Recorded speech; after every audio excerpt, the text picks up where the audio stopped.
Hermanos, estamos llegando casi al final, no de Génesis, para nada, sino de la historia de este primer patriarca llamado Abraham.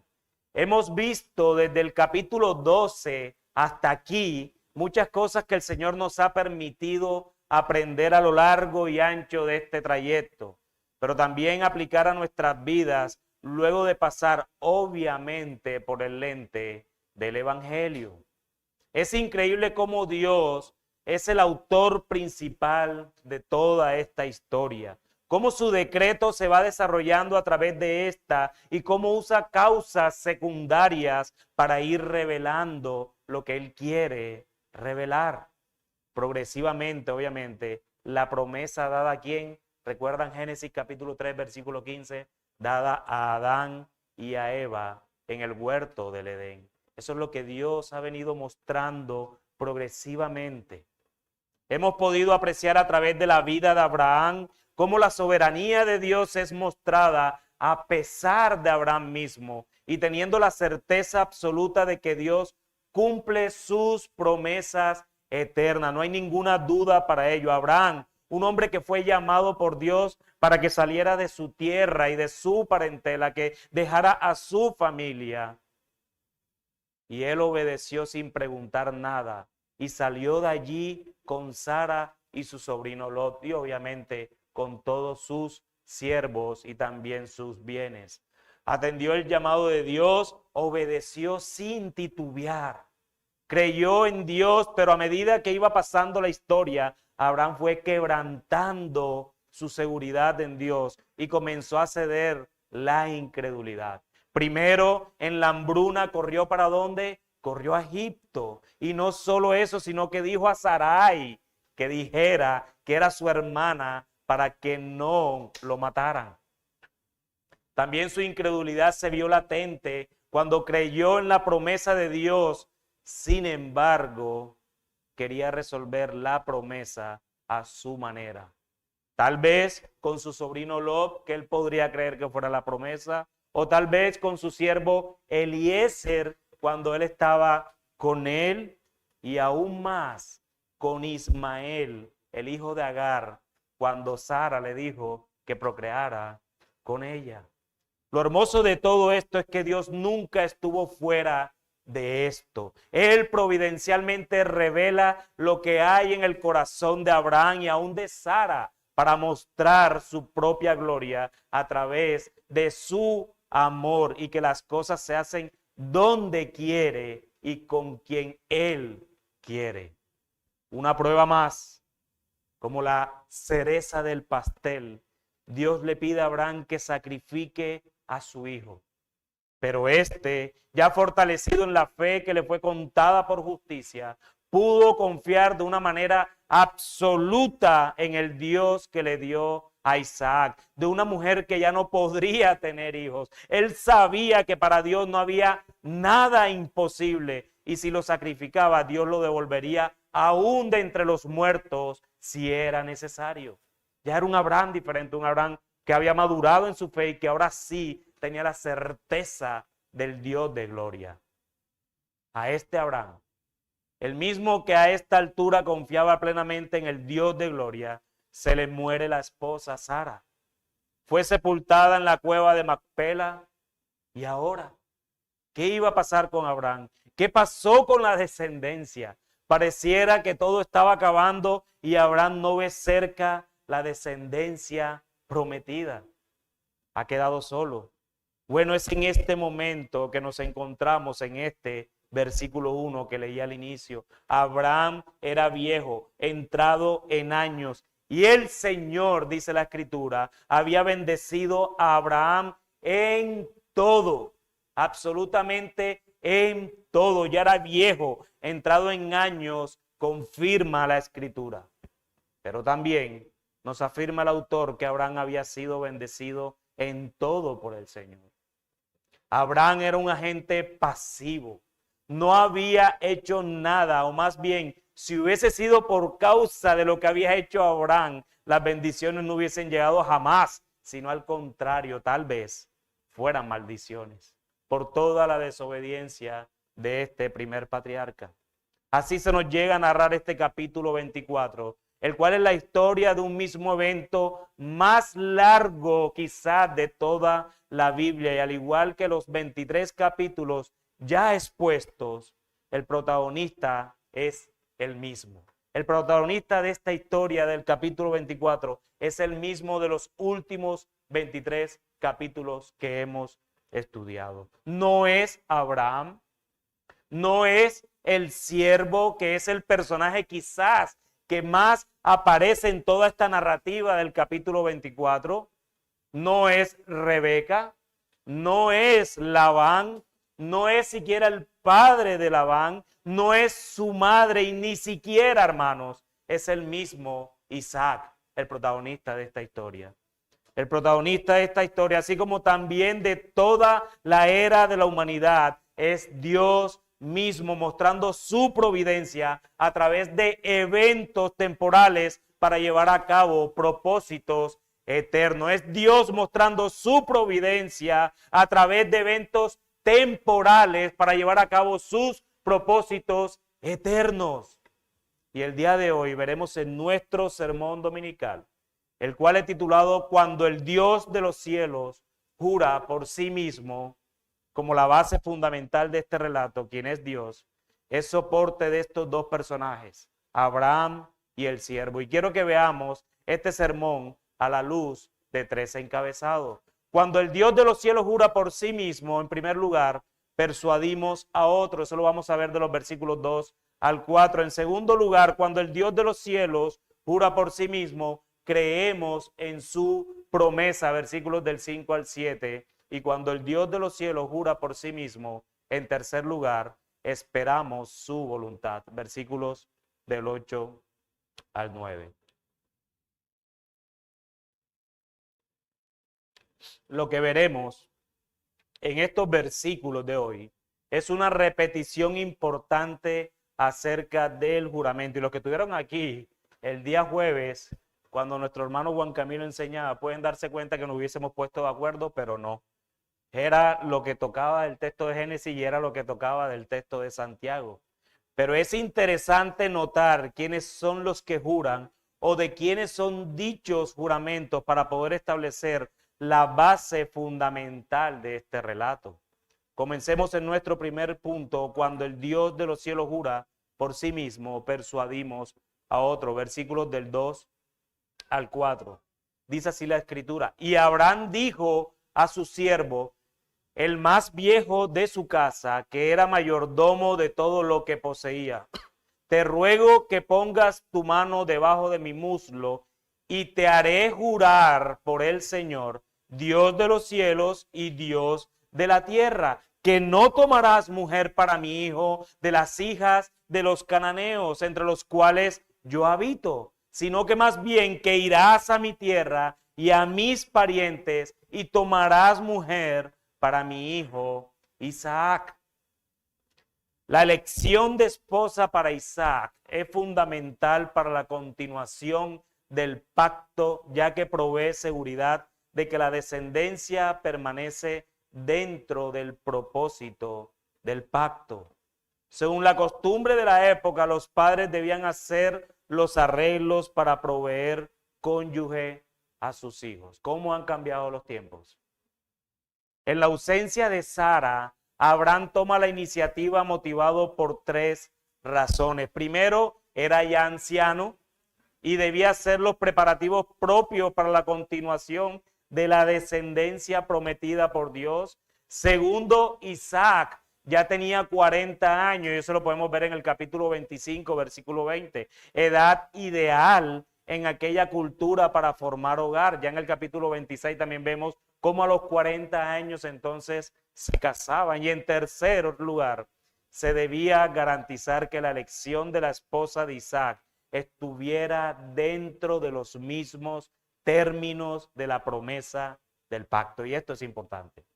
Por eso es que Abraham le da ciertos lineamientos a su siervo, que muchos comentaristas o historiadores dicen que este siervo es el mismo Eliezer que vimos la vez pasada, pero si la Biblia no lo dice, mejor no lo digamos. Quedémonos en que era un siervo. Era el más anciano, el que tenía más confianza de Abraham, manejaba todos sus bienes, dice. Y buena confianza debía tener para que Abraham le soltara todos los bienes para que éste lo administrara.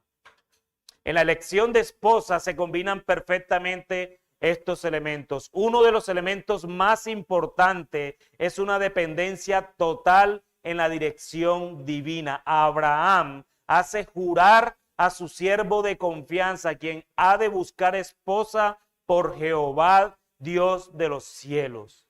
Abraham encomienda a su siervo al Dios de los cielos, quien ha de guiar y hacer prosperar la descendencia. Ustedes se imaginan, hermanos varones, que sus padres estén buscando la esposa a ustedes. Esas eran las costumbres.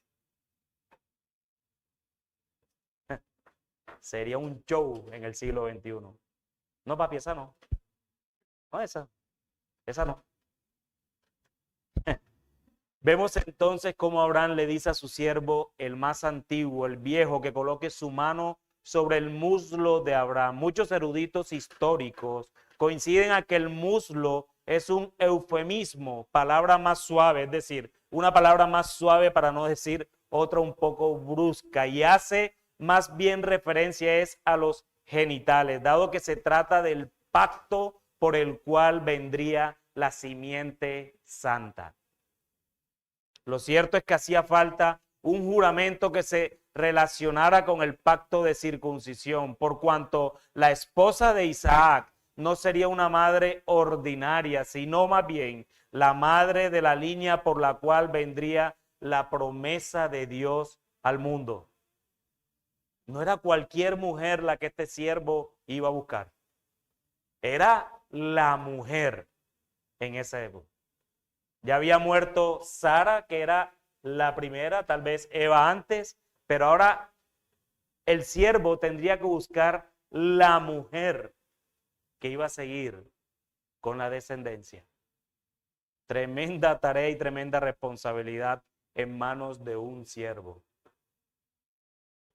Abraham persuadió a su siervo a que jurara por el Dios del cielo y de la tierra, a que no tomaría mujer para su hijo de los hijos de los cananeos. Y no solamente le dice de dónde no tomarla, sino que también le dice de dónde la debe tomar, es decir, de su tierra, de su parentela. De allí buscaría esposa para su hijo Isaac. Ya que era complicada la tarea, buscar esa mujer. Y además, entonces ahora Abraham le dice, y no la vas a tomar de aquí, sino que la vas a tomar nada más de acá. Yo no quisiera estar en la cabeza de ese siervo en ese momento.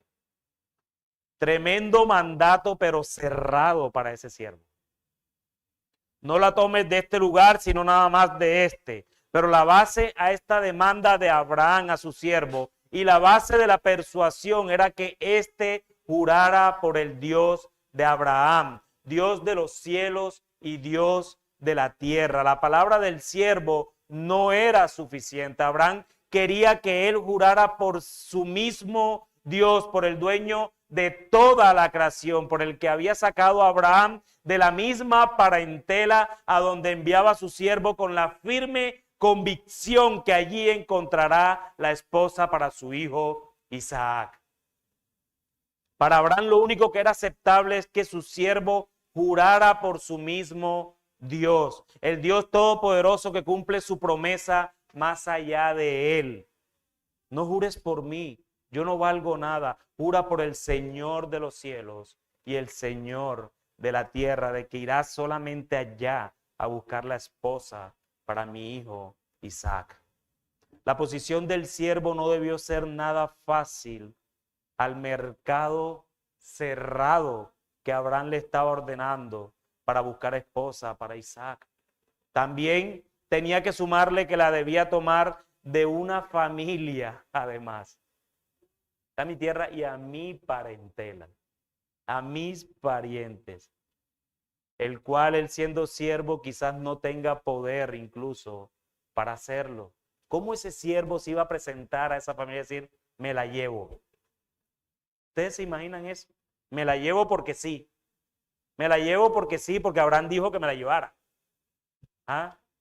Que lo hiciera Abraham era respetable, pero que lo hiciera el siervo, y no era un comandante del ejército como se le presentó el otro. Este era un siervo, un mayordomo de sus bienes. Entonces esa posición del siervo no era nada fácil. Y esto a mí me hizo pensar por lo menos en 4 preguntas.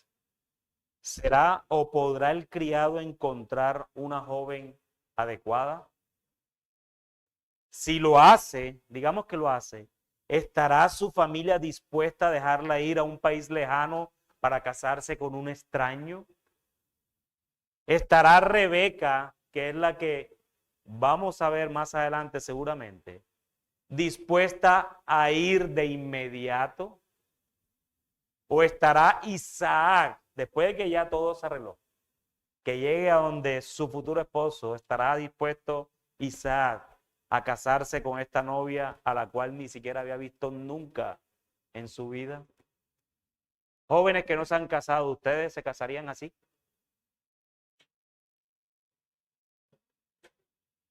¿De qué te ríes, Juanqui? Difícil, ¿verdad, hermano? No te preocupes, yo te la consigo, hermano. Si bien era el siervo más experimentado que tenía Abraham, habría pasado tal vez muchos años con él. Ciertamente, esta era la tarea más complicada que seguramente habría tenido este siervo.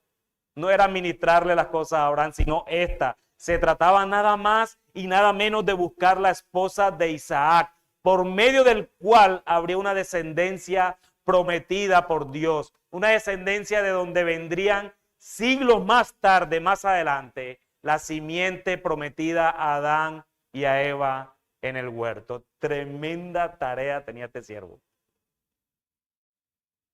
Es increíble cómo el siervo, quizás de los cargos más humillantes de la época, es usado soberanamente por Dios para propósitos eternos. Para propósitos eternos. Mis hermanos, Abraham tenía una seguridad en Dios mismo de que el siervo encontraría esposa para su hijo Isaac. Pero esa seguridad era basada solo en la promesa de Dios mismo, esa que le fue dada desde Génesis capítulo 12 y que le ha venido mostrando progresivamente y con detalles adicionales en el transcurso de su vida. Y es esa seguridad en la promesa de Dios lo que ocasiona la persuasión que este hombre le hace a su siervo con toda convicción. No fue Abraham mismo, seguramente Abraham ya estaba viejo, como lo dice la Escritura, y por eso envía al siervo un terreno que son un montón de kilómetros. Esa es la seguridad que tenía Abraham de mandar a su siervo. Era la promesa de Dios. Era la promesa de Dios de que haría con él descendencia. No era ninguna otra. Él no confiaba en el siervo. Él confiaba en su Dios. Pero nosotros, hermanos, que tenemos todo el panorama completo, no estamos en la posición de Abraham. Nosotros no estamos en el capítulo 24. Nosotros tenemos todo el panorama completo a diferencia de Abraham. Dudamos en persuadir a otros y predicarles el evangelio, a pesar de que conocemos el establecimiento de la promesa en ese nuevo pacto en Cristo. Ya tenemos la historia de la salvación en nuestras mentes, en nuestros corazones. Nos ha sido entregado ese tesoro. Sabemos de la esperanza que tenemos en Cristo más allá de este presente y muchas veces dudamos en compartir ese evangelio.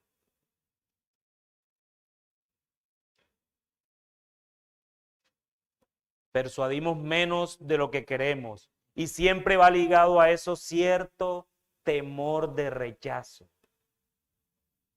Pero Abraham demostró seguridad basado en toda su experiencia con el Señor, Dios de los cielos y Dios de la tierra, y por ello estaba seguro, absolutamente seguro.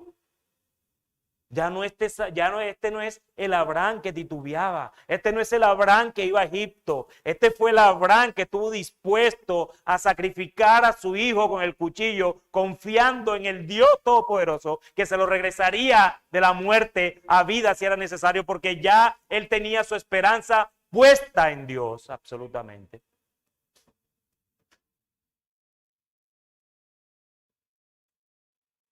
Que sea el Señor de los cielos y de la tierra quien nos ayude a nosotros a convencernos de este tesoro que Él dejó en nuestras manos para compartirlo con otros que están necesitados de salvación.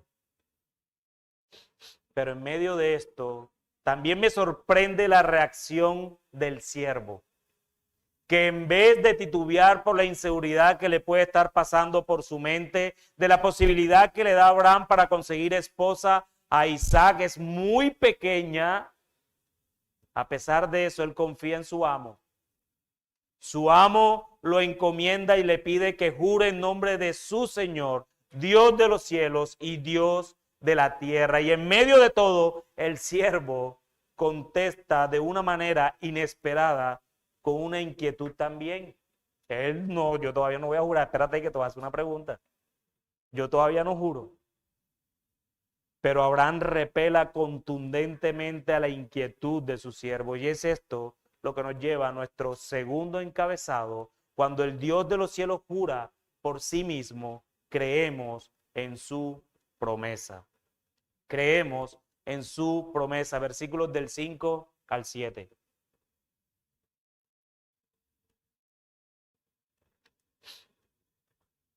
Dice la escritura. Y el siervo le dijo, tal vez la mujer no quiera seguirme a esta tierra. ¿Tenía razón el siervo, no? Como te juro, y si ella no se viene conmigo, ¿qué? Él no le está diciendo en ningún momento de que no va a conseguirla, ¿no? Tal vez la mujer no quiera seguirme a esta tierra. Entonces, ¿debo volver y llevar a su hijo a la tierra de donde usted vino? De ningún modo. Debes llevar allá a mi hijo, le respondió Abraham. El Señor, Dios de los cielos, y que me tomó de la casa de mi padre y de la tierra donde nací, y que me habló y me juró, diciendo, a tu descendencia daré esta tierra. Él mandará su ángel delante de ti, y tomarás de allí mujer para mi hijo. Es muy posible que al siervo más veterano de Abraham, responsable de todos sus bienes, esta misión de encontrar la esposa a Isaac le parece la más problemática de su vida. La familia de la que saldría la muchacha ya estaba decidida. En el capítulo 22, cuando fue predicado, esa descendencia se mostró entre los versículos 20 al 24. Pero era posible que ninguna mujer de esa familia estuviera dispuesta a viajar hacia lo desconocido para casarse con un hombre al que nunca había visto. Abraham se había enfrentado a esa posibilidad tan real, pero mientras meditaba sobre los hechos de su propia vida, se sintió animado para creer que el mismo Señor que le había guiado hasta ese momento, que le había hablado y le había hecho el juramento de darle descendientes, enviaría su ángel delante de su siervo. El siervo, luego de hacer un análisis, listo, vamos, yo voy, llego allá, no hay ningún problema, ya sé que de los cananeos no, tengo que ir a su tierra, a sus parientes, pero luego de hacer ese análisis, hace una pregunta sensata. Tal vez la mujer no quiera seguirme a esta tierra. Entonces le mete el sentido común además. ¿Debo entonces venir y llevar a su hijo a la tierra donde usted vino? Sagaz, el siervo. Yo todavía no juro, espera y yo le pregunto algo. Si su amo está seguro de que allá estaría la esposa para Isaac, allá estará. El siervo no está dudando de ello. Él no pone eso en duda. De hecho, lo afirma cuando dice, tal vez la mujer no quiera seguirme. Él está dando por sentado que allá está. Él no pone ninguna duda en que no va a estar. Con la persuasión de Abraham le había hecho, el siervo estaba seguro entonces de que allá estaría la esposa de Isaac, pero aún no juraba hasta no tener todos los ángulos cubiertos, porque iba a jurar delante de quién, del Dios del cielo y de la tierra. El que necesitaba tener todos los ángulos cubiertos y las posibles respuestas que se podrían dar en una situación particular. Sin embargo, la pregunta del siervo no solo es importante, sino sensata. Si ella no quiere venir, ¿debo llevar a Isaac allá donde eres tú, amo mío?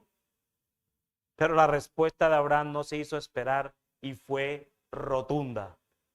De ningún modo debes llevar a mi hijo, le respondió Abraham. Yo no me quiero imaginar la cara de ese siervo con esa respuesta de Abraham. Primero, me dice que de este lugar no le puedo hallar a esposa a Isaac, que tiene que ser de la tierra de él, donde habitan sus parientes. Ahora no solo puedo tomarla para Isaac, sino que además la única manera que esto funcione como debe funcionar es que la debo traer conmigo hasta acá. Entonces Abraham cada vez le cierra más el espectro. Mire, hermano, yo no me imagino la carga pesada de este siervo si Abraham hubiese concluido su retórica hasta allí. Si aquí hubiese terminado esta parte, yo no me imagino la cara de ese siervo. ¿Se imaginan? Quiere que el siervo jure sin ninguna garantía. El siervo no tenía ninguna garantía. Lo único que podía entender es que allá está porque él, allá está. Si mi amo dice que allá está es porque allá está. Pero si no me la deja traer y no me deja llevar al hijo allá, ¿qué hacemos? Hacer que Isaac volviera a Harán, de donde viene Abraham, era como comenzar de cero nuevamente toda la historia del patriarca y además sobre todas las cosas. Y que quede claro que la respuesta de Abraham tenía un argumento teológico. Era desobedecer el mandato directo de Dios, de irse de su tierra y de su parentela. No eran caprichos de Abraham. No es que yo quiero hacerme aquí porque aquí está mi reino y mi paraíso. No, Abraham está basando su respuesta en las promesas de Dios mismo. Él no está cambiando nada, él está dependiendo absolutamente de Dios. Y el Abraham del capítulo 12, 13, tal vez hasta lo hubiese dicho al siervo hoy, sí, si cualquier cosa viene por él y te lo llevas otra vez para allá.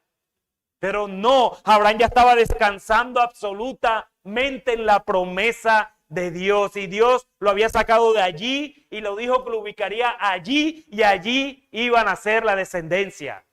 Y él estaba descansando en Dios. Así que el argumento de Abraham no era capricho, era teológico. Era teológico. Pero bendito Dios que es cuidadoso con todo, aún de cada letra que dejó inspirada. En este momento para el pueblo de Israel, que en un futuro necesitaría este consuelo, y para nosotros como su iglesia. Porque la respuesta de Abraham no terminó allí, sino que ahora le da la esperanza a ese siervo. Versículo 7, el Señor vuelve a Abraham y le dice, el Dios de los cielos, que me tomó de la casa de mi padre y de la tierra donde nací, y que me habló y dice, y me juró, diciendo, a tu descendencia daré esta tierra. Él mandará su ángel delante de ti y tomarás allí mujer para mi hijo. Wow. Siervo mío, el Señor, el Dios del cielo y de la tierra, porque él que te digo que me jures, le está diciendo a Abraham, fue el mismo Dios que me tomó a mí de la casa de mi padre, de la tierra donde nací, de la tierra a donde te estoy enviando. Ese mismo Dios me habló y me dijo que saliera de esa tierra y de mi parentela, que dejara todo, tomara a mi esposa Sara, que acababa de morir. Y además de eso me juró diciendo que a mi descendencia daría esta tierra donde estamos. Bueno, siervo, ese Dios por el cual te estoy diciendo que jures es el mismo Dios que ha hecho esto conmigo. Pero además, y para que estés seguro que no eres tú, sino Él quien hará todo como lo ha hecho conmigo hasta ahora, Él enviará su ángel delante de ti. No tendrás problemas, siervo mío. Todo saldrá bien porque yo creo en su promesa. Porque si hasta ahora ha hecho todo lo que ha prometido, ¿quién soy yo para dudar? Ese mismo Dios enviará un ángel delante de ti. Entonces tomarás ciertamente de allí mujer para mi hijo. No es en tus fuerzas, siervo. Es Dios el que hará todo cuanto sea necesario para que la mujer que tomes de allá sea esposa de mi hijo Isaac, porque Él lo ha prometido y Él lo cumplirá. No hay nada que pueda romper el pacto que Dios hizo consigo mismo. No hay nada que pueda romper el juramento que Dios hizo por sí mismo. Esa es la base de mi certeza, siervo mío. No es mi palabra, sino la palabra de mi Dios. Y en ella confío, en ella creo porque Él ha dicho y para mí eso es suficiente. Eso es lo que Abraham le está diciendo al siervo. Si Abraham nos había mostrado bastantes secuelas de su incredulidad en un principio, en estos momentos nos encontramos frente a un Abraham seguro de lo que decía, confiando únicamente en lo mismo que tenía cuando dudaba de la misma promesa de Dios. Abraham no tiene algo diferente.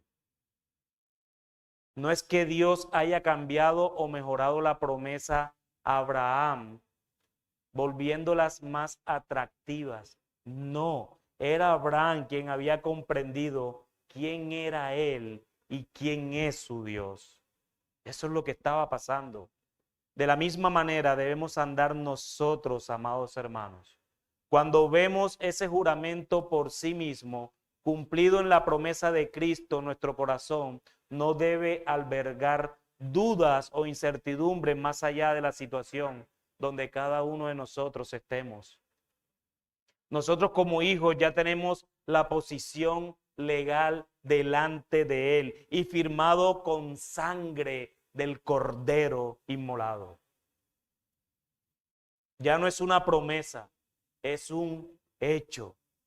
A diferencia de Abraham, que era una promesa, nosotros tenemos un hecho consumado y es esa promesa puesta en la cruz, el cual perdonó nuestros pecados. Con esa escena puesta en nuestras espaldas hace 2000 años, ¿cómo no creer en la promesa de que volverá algún día por nosotros y para juicio del mundo? Es imposible no creer en esto cuando ya el Padre entregó lo que tenía, entregó a su Hijo, entregó a su amado por causa de pecadores como los que estamos aquí.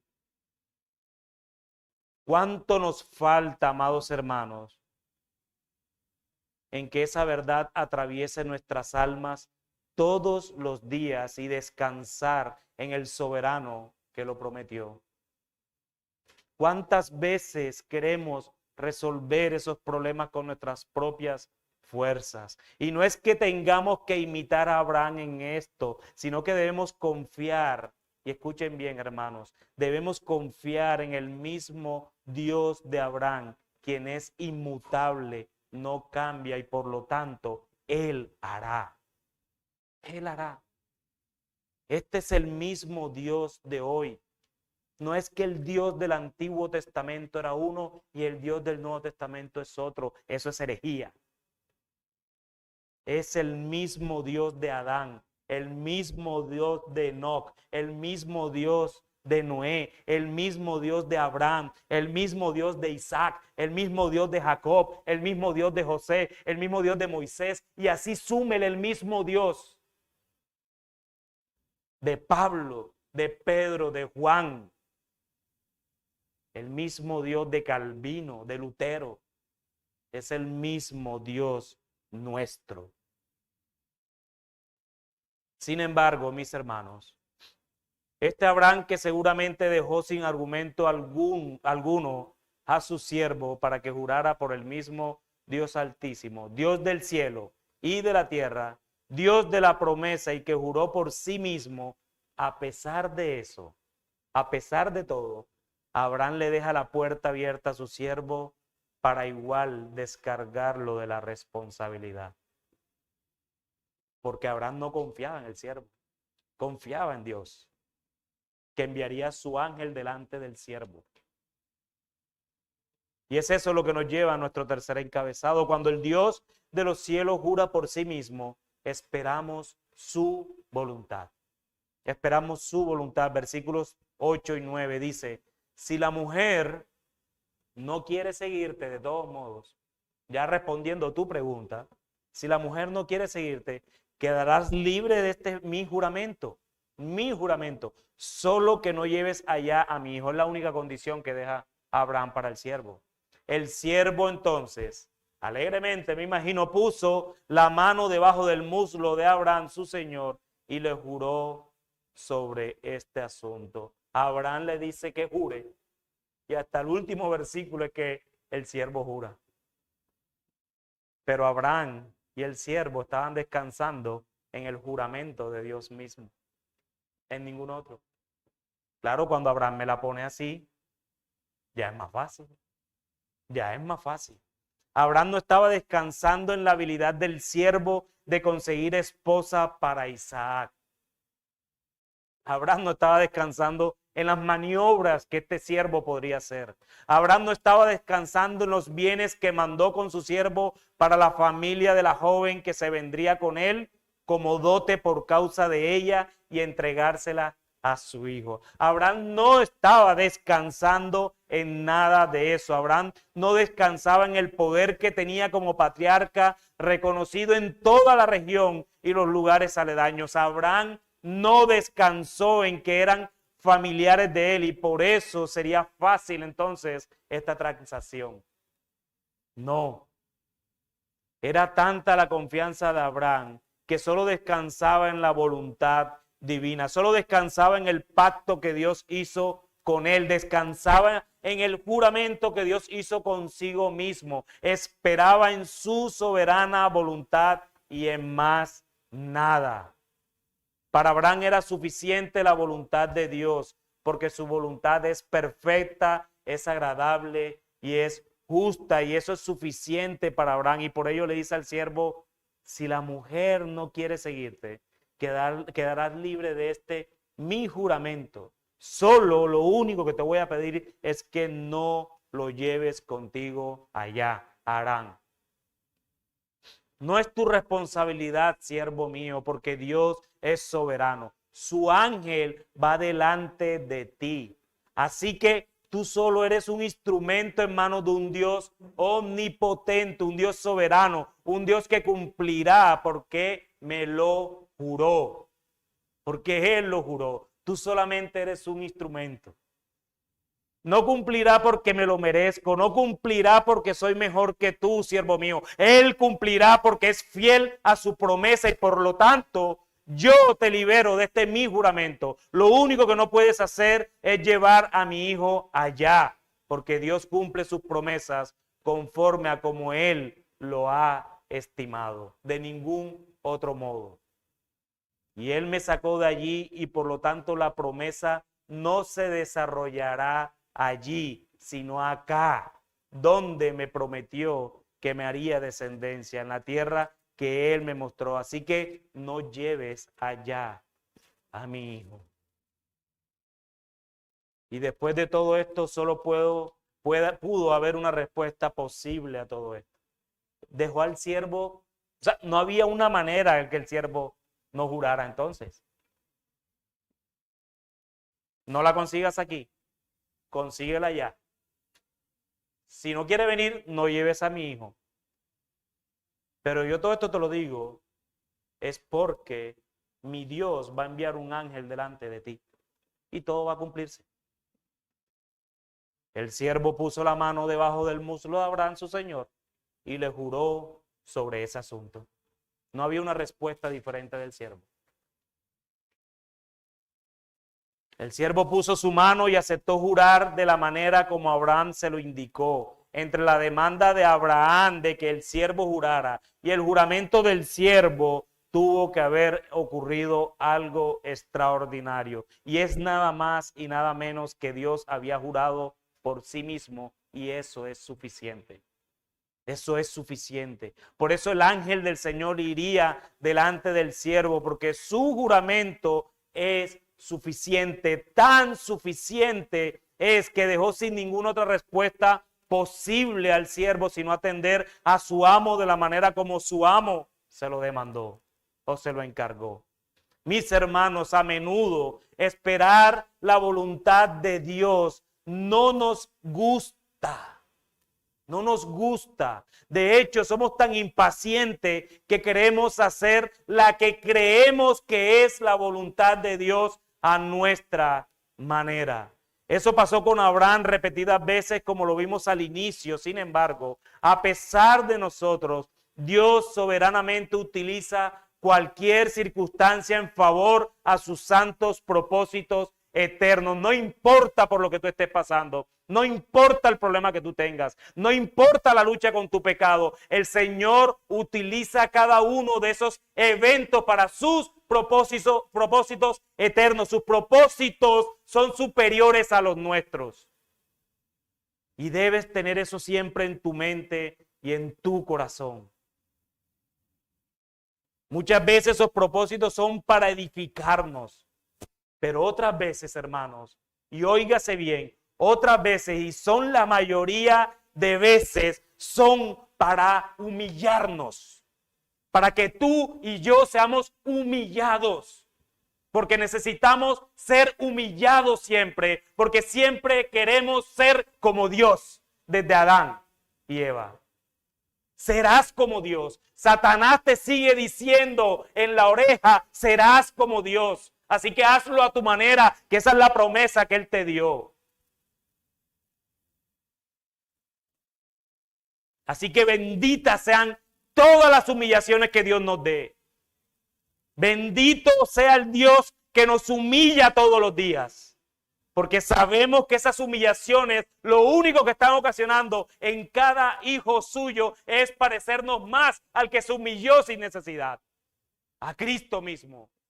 Benditas sean las humillaciones del Señor para nosotros. Eso está dentro del paquete de las bendiciones, hermanos. Dentro del paquete de las bendiciones está la humillación. Cuando no tenemos específicamente cuál es la voluntad de Dios en ciertas circunstancias, porque muchas veces la Biblia no te dice cuál es la voluntad de Dios en ciertas circunstancias. No estés buscando salidas que no tienes. La mayoría de estas veces debemos esperar en su voluntad como Abraham esperó, y por ello liberó a su siervo de toda responsabilidad, menos de la que si estaba a su alcance no llevar a Isaac a su tierra con sus parientes. Esperar, hermanos, esperar es un don, amados hermanos. Esperar es un don, esperar en medio de la prueba, esperar en medio del sufrimiento. Muchas veces no hay más nada que hacer sino esperar, y eso es hacer mucho. Y no lo contemplamos así. A veces nos toca sufrir y no tenemos salida. El don es esperar en medio del sufrimiento, porque Él va a hacer más allá de ti. Un tiempo de contemplación en nuestras vidas es absolutamente necesario. No tenemos respuesta a todo. Muchas veces, por más que vayas a la Escritura, no encuentras respuesta a tu sufrimiento. La única respuesta que vas a encontrar allí, Romanos 8. A los que amamos a Dios, todas las cosas nos obran para bien. Todas son todas. ¿Necesitas algo más? O necesitas saber específicamente por qué el Señor te tiene ahí. Porque no hay un grado de humillación, de disciplina, en donde el Señor no te tenga. Ahí donde estás, ahí es donde el Señor te tiene. Y ahí es donde el Señor no solo te tiene, sino que te quiere. ¿Por qué? Porque te quiere humillar. Así que aprendamos a esperar en la buena voluntad de Dios, porque fiel es el que prometió lo que vendrá para nosotros.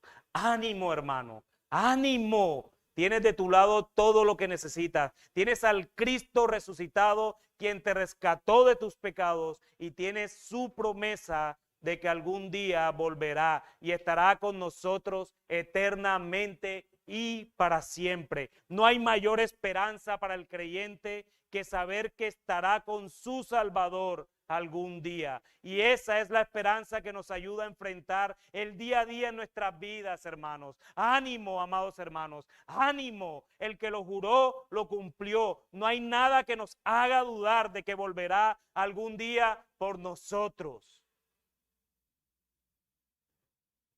Ninguna aflicción en el tiempo presente se comparará, dice Pablo a los romanos, con la gloria venidera en Cristo Jesús. Necesitas algo más. Necesitas saber algo más, hermano mío. Ninguna aflicción se comparará con la gloria venidera. Y si tú estás en este lugar y no conoces de Cristo, créeme, ha sido su voluntad la que te trajo a este lugar, no la tuya. Su voluntad te ha movido a estar acá hoy. Solo quiero decirte algo, amigo mío, si no conoces de Cristo. El mismo Dios que juró a Abraham que le daría una descendencia y la cumplió hasta llevarlo a la simiente santa del Salvador. Es el mismo Dios de los cielos y de la tierra que ha prometido para aquellos que no están en Él una condenación eterna. Dios es inmutable. Mi ánimo, de verdad, amigo, mi ánimo no es asustarte, sino darte más bien la buena noticia, que encuentras solamente en Cristo esa salvación provista a causa de su promesa. Así que ve a Cristo, amigo, ve a Cristo en arrepentimiento y somete tu vida al señorío del Salvador de nuestras almas. Que cada cosa que hagas, que cada cosa que digas, que cada cosa que pienses sea sometida al señorío de nuestro bendito Señor Jesucristo. No es solamente decir que Cristo es mi Salvador, sino que Cristo sea tu Señor. Que Cristo sea tu Señor.